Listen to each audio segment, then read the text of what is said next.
Hello and welcome to Hobb's Horror Stories. I am Hob, your Hobgoblin narrator, back this week to tell you another great TTRPG horror story. This week's story is about a DM who posts an ad on social media looking for a new player for his group and attracts the most cringeworthy player I have encountered in a long time.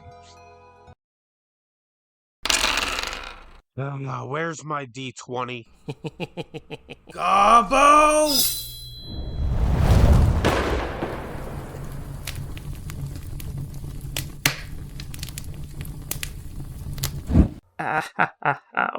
Worth it.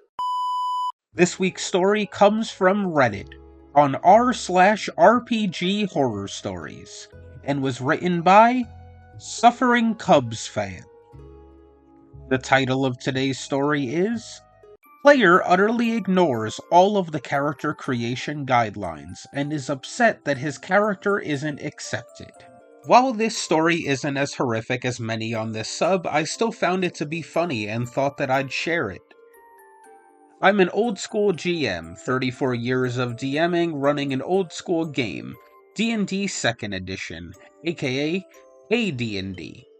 I recently lost a player due to health issues, so I ran an ad on some local Facebook groups looking for a replacement player. Facebook. A place where you could go to see extremists on both sides of the political party and people selling butt plug shaped lamps on the Facebook marketplace. Great place.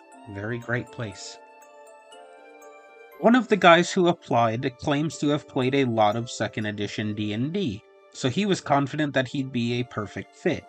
While I don't mind teaching the system to those who have never played 2nd edition, or even D&D of any version, it never hurts to have someone who is comfortable with things. When I told him that the rest of the party were 4th level characters, so he could bring in a character of the same level, he immediately offered me his 1st level fighter, 3rd level cleric of Thor. I explained that we play in a homebrew world and he'd need to make a character that fit in. We did a little chatting where I went over the basics that my world is a low magic world, the idea being a realistic fantasy world. Magic is special, clerics are using actual divine miracles, etc. That I would send him a spreadsheet with a pantheon and a summary of their powers and such, that I had a website with details for each deity and loads of info on the setting, and I would email him a basic primer of how I DM. Information on the world, a quick list of what I needed from him, but please reach out with any questions at all. He agreed, so I sent the content and told him to let me know when he had a character concept. Usually players are excited in this stage. They ask questions even though the emails I sent are pretty thorough, and I don't mind. That's great, actually. He asked if I had stat increases. 2nd edition doesn't do that feature, so I replied no, only racial modifiers. Things like +1 dex and -1 con for elves. He asked me about how different religions get different powers and spell lists. I told him to check the website for the granted powers per deity, and that yes, spell lists varied slightly depending on the given deity's sphere of influence. The healing and health goddess doesn't grant as much in the way of combat spells, only the nature-related gods grant the full range of woodsy spells, the war gods tend to grant fewer utility spells, that sort of thing. He then demanded full spell lists for each deity. I let him know that I don't keep every single spell list for every deity. If another player has run a cleric of that deity, I can easily share the list, but if not, I go through and assign based off of the tenets of the religion. That wasn't good enough for him. He insisted that he needed the complete spell list to pick a deity. By now I was growing frustrated and began to think that we were not going to be a match, and I basically told him as much, that if he could not come up with a concept without an exact spell list, that my table might not be what he was looking for. He backed off and said he would send me a character concept. In the meantime, I decided to check his Facebook profile. His email address says that he is a lawyer. His Facebook shows that he likes to post photos of his so-called mansion, a nice-ish house, hardly a mansion, and car.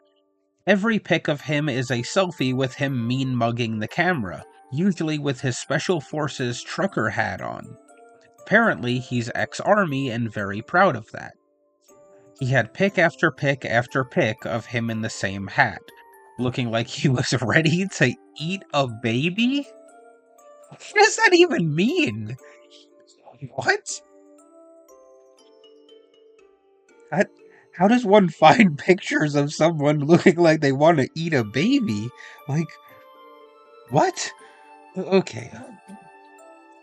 Except for 2 identical posts a couple days apart featuring an attractive woman in a cutoff t-shirt holding a Nerf gun in each hand, and his caption was about how this was the last woman to break his heart, and he was posting this as a warning to all women. WTF, my dude. Oh, God. He spelled out. He spelled it out. Okay. Alright. That evening, he sent me his character concept for my low-magic, realistic fantasy world. In case you forgot. Behold, Nomadic Baron Elric Savage. His special skill is that he is a tattoo artist, aka magical tattoos. He nominally worships one of the gods from my world, but this character is from another world, and in his culture, their warriors travel through magical portals to other worlds for adventure, plunder, etc., and then return home after each level to revel in their glory. Naturally, having these tattoos replaces all the needs for material or somatic components, as the magic is permanently inscribed on his skin. How convenient. At this point, I informed him that we were definitely not the table he was looking for. I explained that he had taken a concept from another world, used another magic system, and ignored everything about my world. I applauded his creativity, but pointed out that he clearly wasn't interested in what we were looking for, and wished him luck. He argued that he had given me something that I could plug into my world, since he knows nothing about my world. Mind you, one of the emails gives a high-level intro to the world. To how do I do religion, to the various races and nations, etc., and he had access to probably 300 pages of reasonably well-organized content about the settings of the website itself. Okay everyone, we're gonna take a little sidebar here. Because up until this point when I read through this story, I was on OP's side. And I was fully supportive of him, you know, not really wanting to play with someone who wants to have tattoos and tattoo themselves with magic to break their low magic setting, and, you know, go home to have a circle jerk with all their buddies from their own magical plane of existence. Perfectly fine with OP not wanting that in his game. I would tell someone no if they told me they wanted that in my game, even if it was a high magic setting. You're not doing that. You're not doing that, alright? But as I read this next part, this is where I was no longer on OP's side, as he comes off as the biggest nerd I've ever read the content of, and I read D&D horror stories. So, get ready for someone to, actually, this person to death as we finish up this story.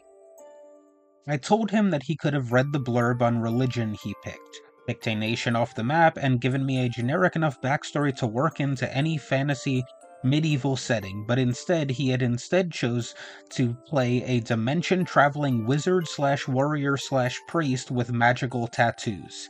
I again told him that this idea was cool. I actually think that it's stupid, but I was trying to be nice, and that it might fly well in, let's say, Greyhawk or Forgotten Realms, but not in a low magic world where, again, his spells are granted miracles from his god.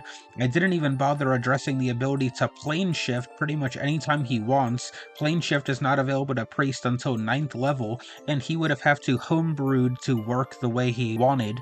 I told him that I was looking to tell a collaborative story, that if he wasn't interested in doing 20 minutes of skimming to come up with a concept that fit into the world, that we weren't going to be what he was looking for. I told him that in my experience, players who last and have a good time make an effort to be part of their world. They want to flesh it out through their play. I told him that some of them go on to become recurring or powerful NPCs that they and other players get to interact with. Oh, it's not I told him. Alright, ready? I explained that, in my experience, players who bring radical things from other games pretty clearly want to play that game instead. That's fine, but that's not the game we are playing. That doesn't make the player bad, it just makes him a bad fit. I once again stated that he just wasn't looking for what we were offering, but I wished him well.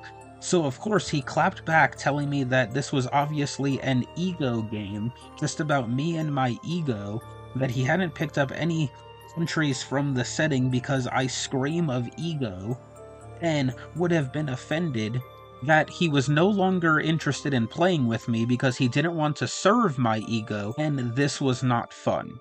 As much as it might have been fun to stoop to his level, I stayed on the high road. I told him that I went to great lengths to support my players and to help them develop their stories. I pointed out that I had been nothing but respectful, again keeping it silent that I had never ridiculed his stupid Munchkin character, but that since he was now throwing insults, he had proven that my intuition about him was correct. I wished him luck, and that was that. Matus.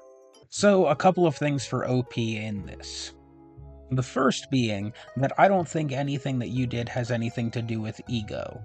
If you have a game, you want to run it the way you want to run it, that's perfectly fine. For everyone out there, run your games however you want to run them. Invite people that you want to play in your game. A quick side note that I want to go over as well is, for me personally, I prefer high magic settings. I think that it is not a coincidence that a lot of low magic settings seem to go wrong more often.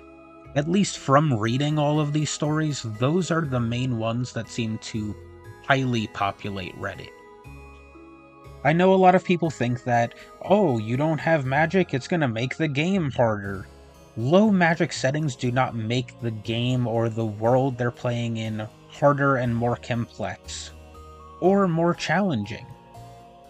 High magic settings can be just as much of a threat or a challenge as any low magic setting.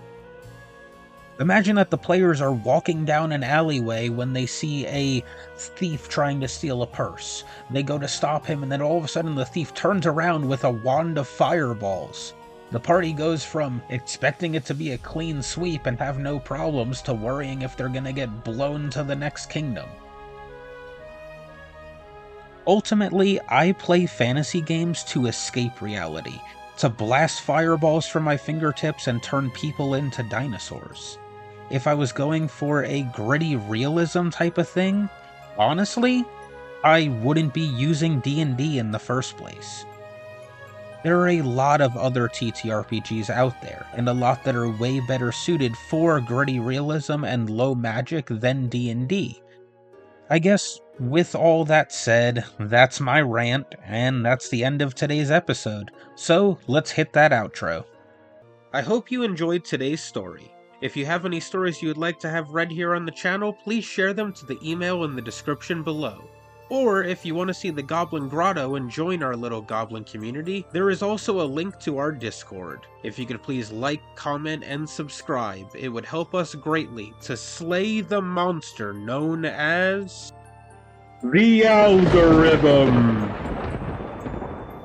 Thank you for your time from all of us here at Goblins and Gremlins.